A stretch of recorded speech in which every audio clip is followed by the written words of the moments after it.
Hi, my name is Andrea Richardson, or at least that's what your class roster will say, but I do go by Andy Richardson, so I assume maybe that's something I share in common with your oldest daughter. I kept hearing you say Andy, so maybe her real name is Andrea and you go by Andy, but anyways, that's what I also go by. I am in my ninth year at Prairie View High School. I've actually served there in a variety of capacities. So I started there back in 2010 as a paraprofessional. My husband and I moved out to this area of Kansas and started our careers. And in order to get a job in a school, I took a para position. And so I worked in a resource room for 2 years prior to actually getting my first teaching job.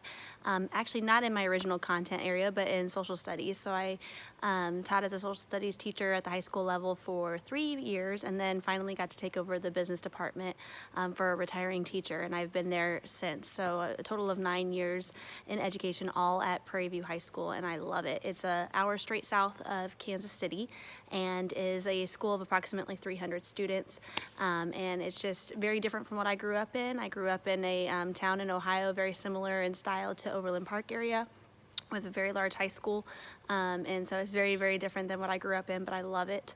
And I especially love teaching business, which I primarily teach personal finance, but I get to teach a lot of different electives as well. And so the students who I have, either they're in the classes because they really are interested in the content, or they're in my class because they're a graduating senior and they're ready to learn about personal finance, and they are starting to get ready for real life. And so it doesn't take a whole lot on my part to get them invested, because they know that money is going to be a part of life for the rest of their life.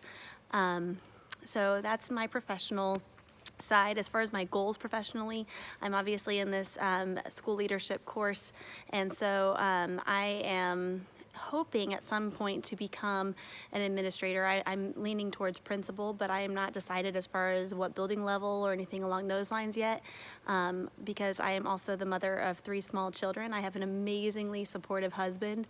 I'm very, very thankful for that, who serves as a pastor, and so he does everything that he can to help me, and we've got 3 children together, and so they're ages 4, 2, and 7 months now, a girl and then 2 boys. So we've got Ariel, who's 4, Jude, who is 2, and he'll be turning 3 in May, and then we have Ezekiel, who we call Zeke, and he is 7 months old, and so they keep me pretty busy at home, even though I do some extra things at school as well. So I've got a pretty busy life, and my goal is to pursue the principalship, but probably once they're all in school. So I've got another 5 years or so before that would take place. So that's a little bit about me, my background, my goals, and then my family, which is extremely important to me. So thank you so much. I'm excited for this course, and I look forward to meeting you on Wednesday.